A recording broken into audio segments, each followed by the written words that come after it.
Hello families, welcome to Indian Prairie School District 204 Parent University.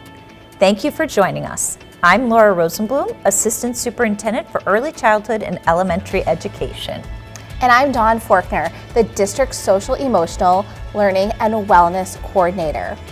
Parent University is an opportunity to come together as a community of families and school district staff to learn about and discuss topics to support our students' academic and social emotional success. This Parent University presentation titled Top 10 Keys to Early Elementary School Success will target 10 key areas of student growth and development that have been proven to be impactful on a student's ability to thrive in the classroom. Please join us as we hear IPSD 204 elementary school principals, classroom teachers, and mental health professionals share their expertise on how parents and family members can support their child during these critical early years. Attendance is a critical component of a student's educational journey, especially at our elementary level. When I talk to parents, many times they'll tell me, oh, it's just elementary school. It isn't just elementary school. It is a foundation that is being built for your child, and it's habits that are being created to lead them not just through their educational journey, but in life. There are so many action steps a parent can put into place to ensure success when they're here at school and increasing that attendance. And a lot of that is getting and establishing some really good routines at home. So if your child has home lunch, you're packing that lunch the night before, you're ensuring they get that early bedtime, you're creating a really important morning routine that is structured. Create a checklist for your student that helps them become independent in the morning and really walk them through that, and that makes them feel really good. A really wise parent once told me, at the elementary level specifically for the hours, if you arrive by 9, you're never late. So if you really aim to leave the house and ensure your child's here by 9 o'clock every day, they're always on time. As adults, we know what it feels like to walk into a meeting late or to be late for something at work, and that makes us feel uneasy and unsettled. Imagine that in the eyes of a child. Them walking in late, they're missing that morning routine, that morning meeting, and that classroom churn is already started. If your child is late for a day of school, no worries, we've got you. It is important that you tell your student, no worries, they're going to be glad to see you. When students walk in, we do just greet them with, we're so glad to see you, no matter what time they arrive, because it's really true. We are glad to see them. Being late is better than being here not at all. We know that school can be hard. They're doing hard things at school. They're growing those brains. But it's important that we push our students as supporters to go into that workday ready to go for the day. We are partners in this journey, and if they are continuously having that, we have support professionals that are ready to partner with you. We have school social workers, our school administrators, our support staff that are ready to work with you and your child to ensure that school refusal is a thing of the past. We just need our parents to get the students into the door. Once they get into the door, we got it from there. We're going to ensure they have the best day and a very successful day at that. But we do need our parents' help to ensure that they're getting here on time, ready for their school day. And then from there, we got you, parents. I think organization is important because it's a key skill for kids all throughout, starting from kindergarten, all throughout high school, and then beyond those years for career readiness as well. So being organized helps them show independence and responsibility, and once they have that ability, they're able to kind of start each task with more calmness, less stress. They can follow the directions more easily. They're all set up for the rest of whatever the task might be. They're laid out, and they aren't stressed and wondering, oh, what am I supposed to be doing right now, because they've got the materials out and then they're ready to listen and ready to learn. I find that visuals are really helpful for kiddos. Sometimes they're just a little check-in or reminder for a kid. Anytime parents can provide a visual, it might be a checklist at the door or a picture of something, picture reminders for their kiddos that can also help with routines and organization.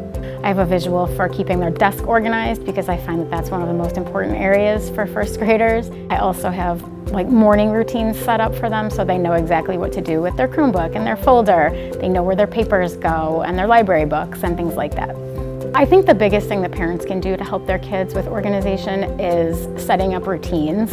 I've found through my years of teaching that routines are incredibly important, and once there is established routines, kids kind of know what to expect, and it helps them become more organized because they know what to expect. Show kids, something as simple as when they get home from school, having a place for them to put their backpack, having them unload their backpack themselves, giving them that chance for independence and ownership of their materials. Also, letting kids know it's okay to make mistakes, I think, because we can learn from those mistakes. Sometimes I think kids are too afraid to take a small risk or to follow their own routine or establish something. So I feel like parents can show forgiveness and acceptance of mistakes and let kids know that mistakes are okay. We all make them, and that they can learn from those mistakes and move on. As an elementary school social worker, friendships are kind of my thing, and helping kids develop those is something that I really enjoy. I think it's important because not only does it teach them how to have healthy relationships with other people, but it helps them in life with life skills. Working a job, learning how to be kind, show respect to other people, but also knowing what type of respect they themselves deserve is very important for kids to learn. I think that having SEL development or social emotional learning development impacts academics greatly, because if students are regulated, it does help them in their academics. If they're regulated, then they'll be able to sit through math or science or reading, and they'll be able to do the tasks that we're asking them to do. And they'll also be able to interact when it's a cooperative group assignment and they're working with a partner or with their peers. At the elementary level, a lot of times we will encourage them to talk to each other with some help, especially for some of our younger friends. We use a lot of I feel statements. We have them kind of repeat what the other person has said so that they're practicing listening to their peer. We also have a bullying curriculum that we teach here at the elementary level called Stop, Walk, Talk, and that teaches kids to use their words and advocate for themselves in those peer conflict situations where they're telling a peer that they don't like what they're doing. And then if they need us, we're always here to help guide them through that process. If a child has a conflict with a peer at school, parents can help by, again, talking to their kids about their day, maybe asking them what the problem was, where it took place, their child's perspective about why it happened, and then how they tried to solve it. And then as the parents talking to their child, they can kind of help them figure out different solutions, different things that they could have done to solve a problem. They could also suggest getting an adult involved if it's something that they feel that they're not able to handle on their own. Role-playing these different scenarios out at home is a good way that you can practice that as well. I just think modeling is very powerful. I know, again, I'm at the elementary level, but I think at middle school and high school too, they're still kind of watching how we interact, so the way that we interact with them is also important. We can show them respect. We can show them that we're listening to them. We can show them that we're considering and we care about how they feel, and all of that hopefully will translate and generalize over to their own relationships so that they know it's important to treat others with respect and how to be accountable and responsible in those relationships. So I think that our interactions with them can help with that as well.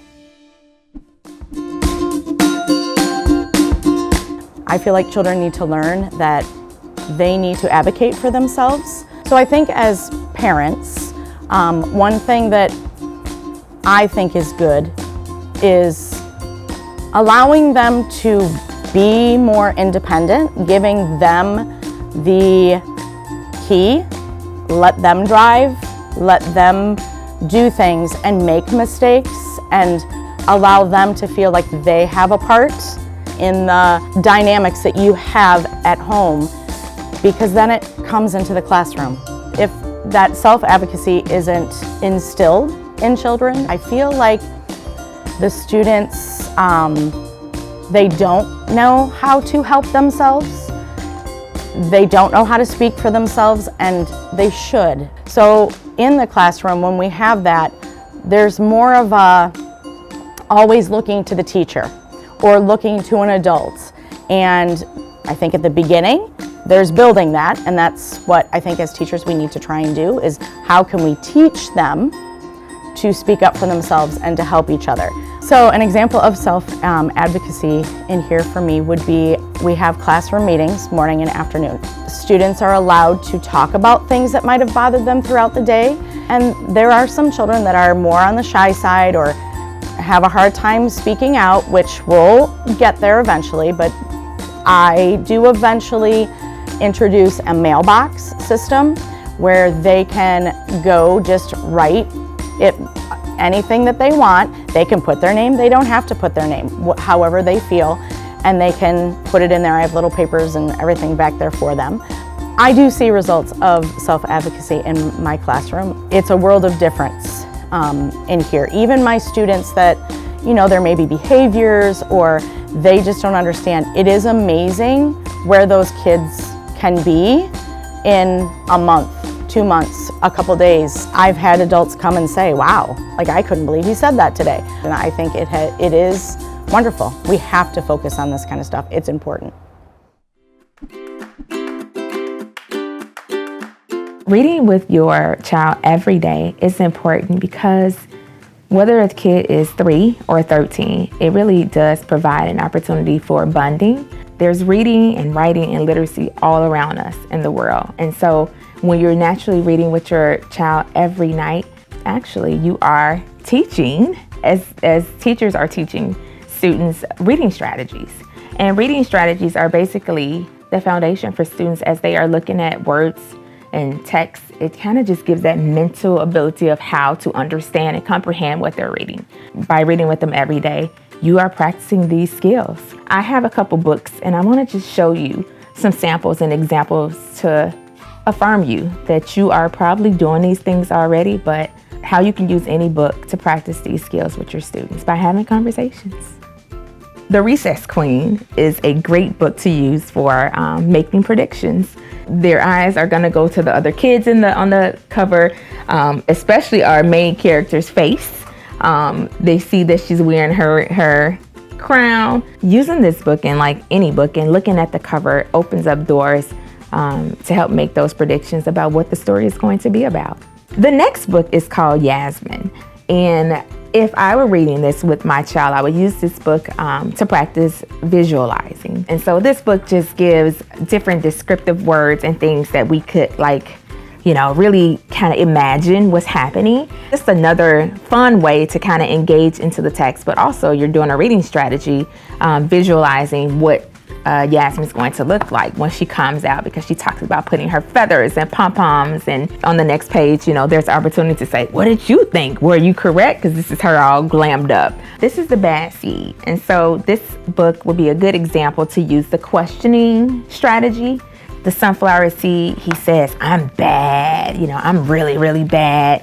But there's also a page where the other seeds, the friends are also saying that he's really bad. I would probably stop after reading this page and just ask the question to my child, how do you think he feels about being called bad?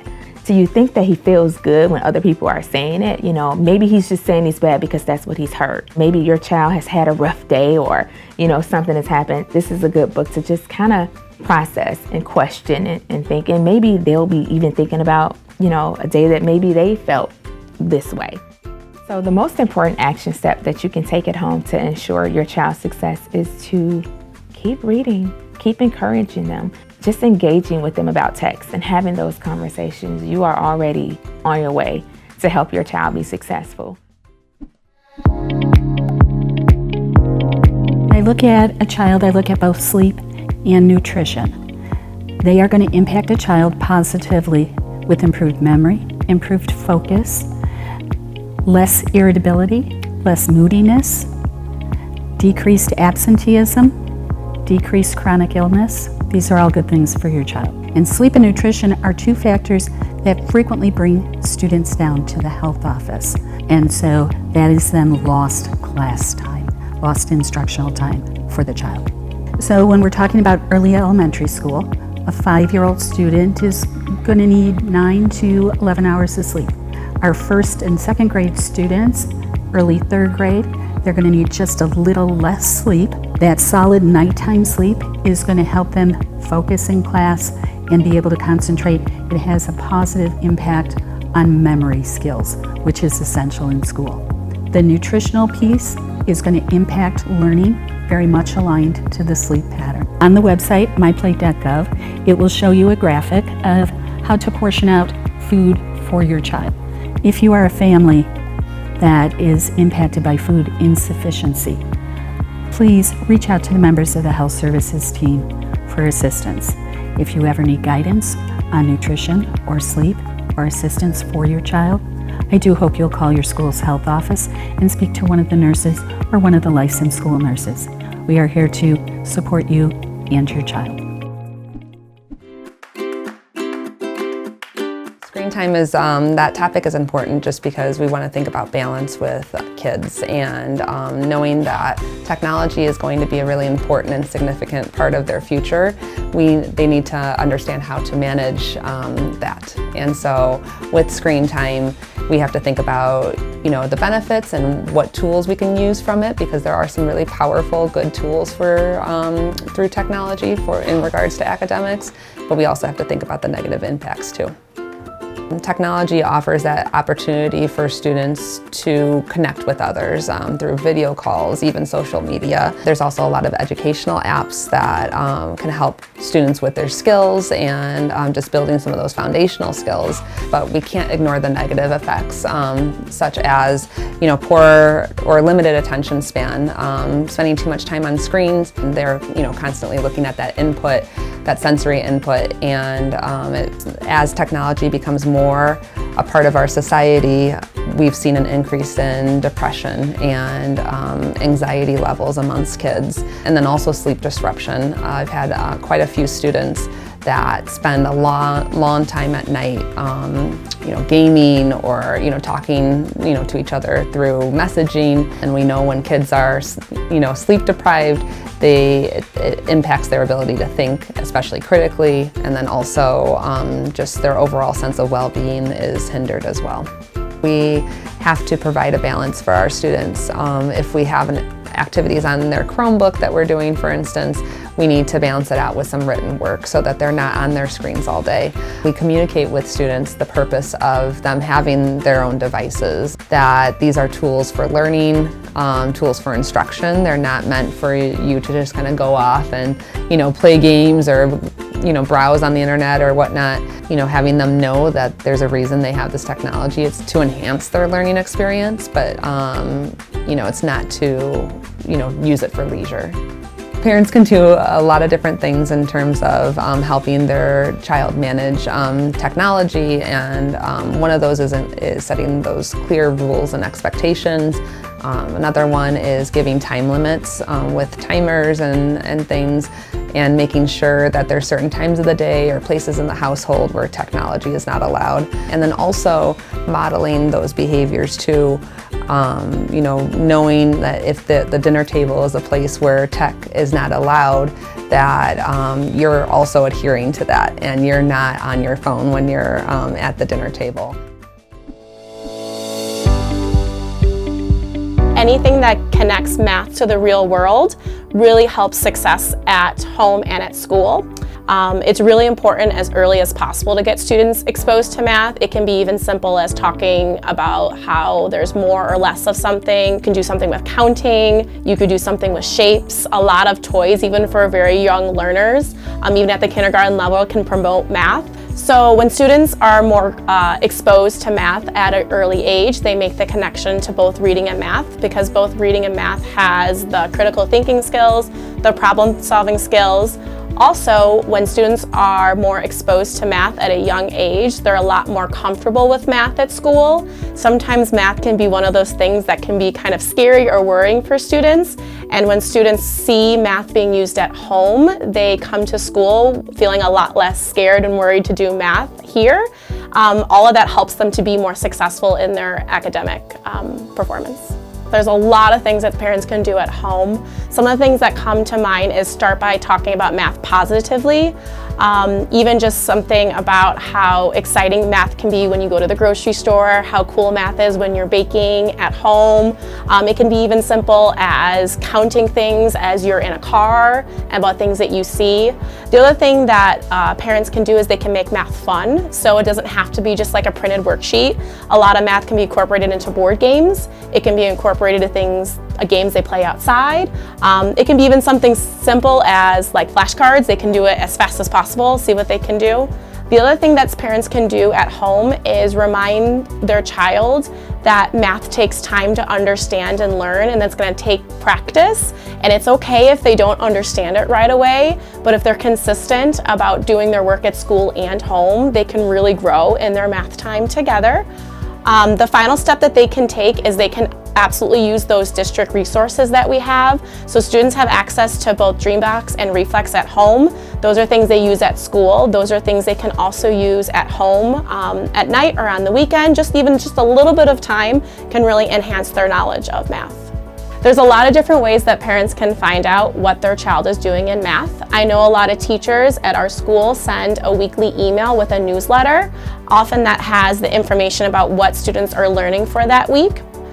Finally, if a parent is not sure about what their child is working on in math, they can always reach out to their classroom teacher.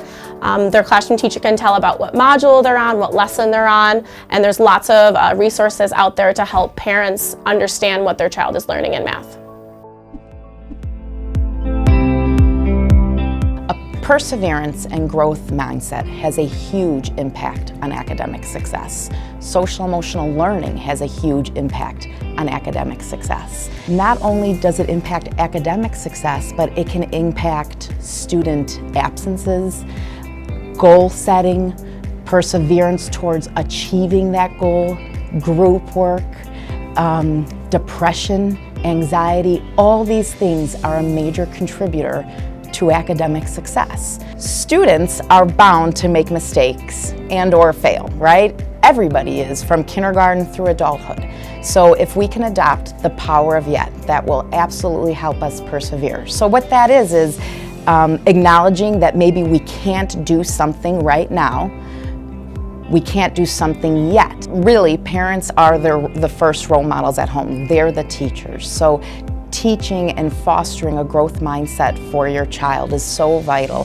For instance, you're going to be the one teaching your child how to ride a bike and saying, it's okay, you don't know how to do it yet, but you will. And fostering that perseverance type of attitude. No one gets anything right the first time, but we have to encourage and we have to adopt the vocabulary that helps your child or the student understand that growth mindset. I do want to acknowledge how difficult it is as a parent to sometimes allow your children some space and let them struggle or even fail as they're accomplishing a goal. It's very difficult to do, I understand, but when they repeatedly work towards a goal and persevere and struggle and fail as they reach that goal, they're going to feel so much better when they do reach that goal. And then you're going to prepare them for little setbacks both in school and in life, really. Instead of doing things for the student or for your child, embedding in them a work ethic, a perseverance, a nature of working towards a goal instead of just doing it for them. Because in life, nothing's going to be done for them, and in life, they're going to fail as they work towards their goal. So letting them do that right now so they understand the feelings that are associated with it and how to overcome those feelings. Home communication is important because we are truly partners in our work for our students. We have the same goal in mind. We both want our students to reach their greatest potential, and in order for the students to accomplish that goal, parents and the schools have to work together. I think there are three things that parents can do. The first is to be aware. Know what's happening in the schools, know what's happening in the district. Read the newsletters and the emails that are sent out.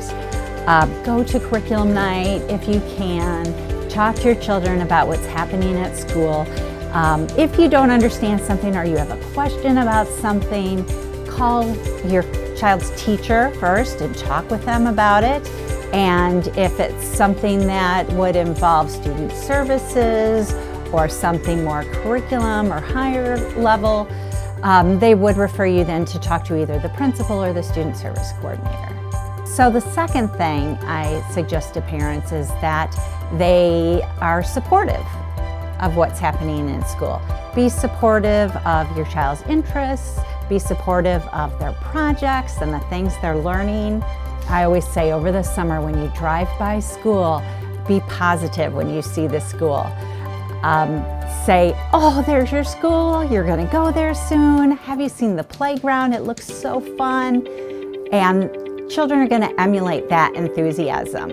And then the final advice I give parents after being aware of what's happening and being supportive and positive is to be involved. And I think when I say that, a lot of parents think, well, I don't have time to come in during the day. Just by attending the evening events or the weekend events that you can go to shows that you're involved in what's happening with the school, and even engaging in those conversations with your children about their strengths, areas they're working on, things they're excited about. That also is a great way to be involved. And then of course joining the PTA, they have many different opportunities, things that can be done in school or at home, or just showing your support for that organization that does so much. As mentioned earlier, elementary school is a critical time for students as they begin to develop learning habits that will carry them through their education and into the future. Families can support their children in developing these habits at home by doing things such as creating routines, bedtimes, breakfast, or unpacking the backpack. Children thrive when they know what to expect. Set clear and consistent expectations, whether this is for screen time or homework or day-to-day activities. Model the behavior you would like to see in your child. You are your child's first teacher. And remember, schools and families are partners in supporting student success. Principals, teachers, and mental health professionals are happy to speak with and answer questions you may have. Just reach out and ask.